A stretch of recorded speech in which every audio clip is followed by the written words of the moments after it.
Olá, eu sou Maurício Refati, publicitário, mestrando em neurociência para negócios, e há mais de 20 anos ajudo líderes a se comunicarem de forma mais estratégica e persuasiva. Eu fui palestrante do TEDx, já treinei mais de 30 mil pessoas em todo o país, com base em um conhecimento que pouca gente domina: como o cérebro toma decisões. Agora, eu coloco toda essa experiência a serviço da política, para mostrar que vencer uma eleição não é sobre falar mais alto, mas é sobre falar ou saber como tocar o que realmente decide voto, o coração e a memória do eleitor.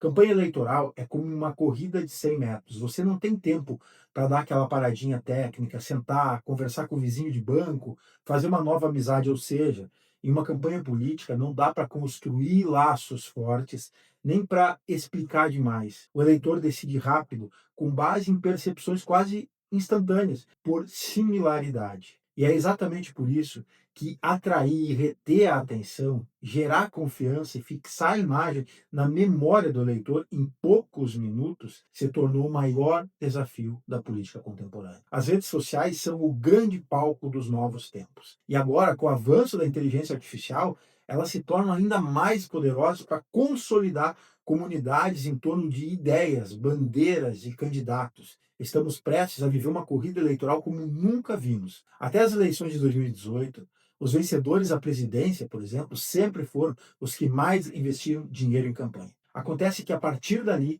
o canal de influência deixou de ser a televisão e passou a ser essa mídia. É um paradoxo. Hoje, o voto é digital, o principal canal de mídia é digital, mas os processos de decisão continuam sendo humanos. E é aí que muitos erram. O dinheiro pode fazer você chegar a mais pessoas em menos tempo, e isso é importante. E até as suas produções podem ser mais elaboradas com grana. Mas nas redes sociais os protocolos são outros. Ao contrário das campanhas emocionantes, com jingles, cenas de abraço que funcionavam muito bem na TV, as redes sociais forjam a confiança do eleitor com base na verdade, que muitas vezes é simples, sem produção, mas com estratégia. Em cargos como deputado federal, o desafio vai além. Menos de 40% dos eleitores têm algum nome em mente um ano antes da eleição. E mesmo depois de votar, o vínculo é frágil. 2 meses após a eleição, 28% já esqueceram em quem votaram. Ou seja, você terá que ganhar seu eleitor novamente. Após 4 anos, o número de eleitores que esqueceram em quem votaram salta para 71%. Ou seja, a luta para ocupar um espaço no coração e na memória do eleitor é árdua. Como naquele filme que depois do acidente a garota esquece tudo o que viveu e o personagem principal precisa conquistar a mulher da sua vida novamente todos os dias. A verdade é que a maior parte dos candidatos ainda usa mal as redes, sendo escravos de métricas como like, número de seguidores, sem saber exatamente o que aquilo significa na política, pelo menos. Isso ocorre porque não conhecem a fundo o comportamento humano. Muita gente tem lado político bem definido, mas evita curtir, comentar, tem medo de julgamento, medo de ser rotulado, medo de perder clientes expondo o seu lado. Ou seja, não espere apenas curtidas para saber se a sua mensagem funcionou. Talvez você não saiba, mas pode conquistar um número muito grande de simpatizantes totalmente silenciosos. Gente que não comenta, não engaja, mas manifesta sua atitude quando mais importa, que é na hora do voto. Há estudos que mostram que 70% evitam se posicionar em redes sociais. Na psicologia social, esse fenômeno tem até um nome. Chama-se espiral do silêncio. Ao perceberem que as suas opiniões podem ser rejeitadas por grupos importantes, alguns indivíduos preferem se calar. Eles se autocensuram para evitar isolamento, crítica pública ou perda de conexões importantes. Por isso, você precisa saber que, em se tratando de política, há números que não aparecerão nas estatísticas de social media. Então, é preciso ser certeiro, entender como o cérebro humano funciona para encontrar em quem confiar e a que grupo pertencer. É preciso conhecer a linguagem capaz de convencer rapidamente. Para as pessoas comuns, o político afirmar que fez 20 quilômetros de asfalto não significa muita coisa, às vezes nada. Mas contar que o seu João vai chegar meia hora antes em casa para dar banho no filho recém-nascido muda tudo. Cria imagem, cria afeto, cria memória. O mesmo vale para a forma como se comunicar. Quando você afirma, a pessoa escuta. Quando você pergunta, ela pensa. Quando ela pensa, ela participa da mensagem, ela se envolve.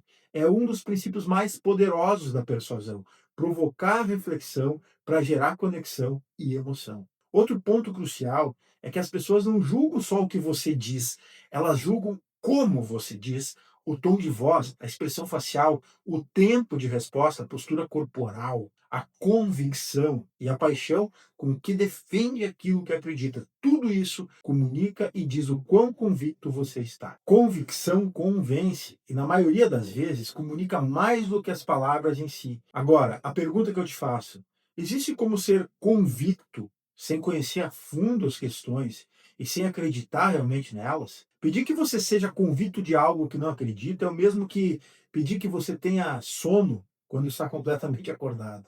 Não faz sentido. A maioria dos políticos adora pegar carona nas chamadas trends das redes sociais, mas isso não define a decisão das pessoas, não cria comunidades fortes em torno das suas bandeiras. A ciência confirma: 82% de todas as impressões que temos de alguém estão relacionadas a duas dimensões: competência e amabilidade. Ou seja, mais do que cuidar da postura e da oratória, você precisa entender quais sinais devem ser passados para que os eleitores percebam o quão competente você é, a fim de poderem contar com você, e quão afetuoso ou afetuosa você é, a fim de sentirem que pode confiar questões importantes a você. Outro detalhe, você precisa saber quais as janelas permitem que esses sinais sejam expressos de forma autêntica durante a campanha. Por mais importante que sejam as redes sociais, elas irão reverberar muitas coisas que você faz fora delas, na vida real. Por isso, a sua autenticidade precisa ser trabalhada a todo instante, para que a sua imagem não pareça ser fruto de uma maquiagem barata, de um truque de marketing. Tudo isso já foi estudado, já foi testado, já foi provado e agora pode estar à disposição de quem leva a sério cada minuto da campanha. E qual é a vantagem de quem domina a ciência da persuasão? Não é de cursinho de oratória, nem de truques de PNL que você precisa.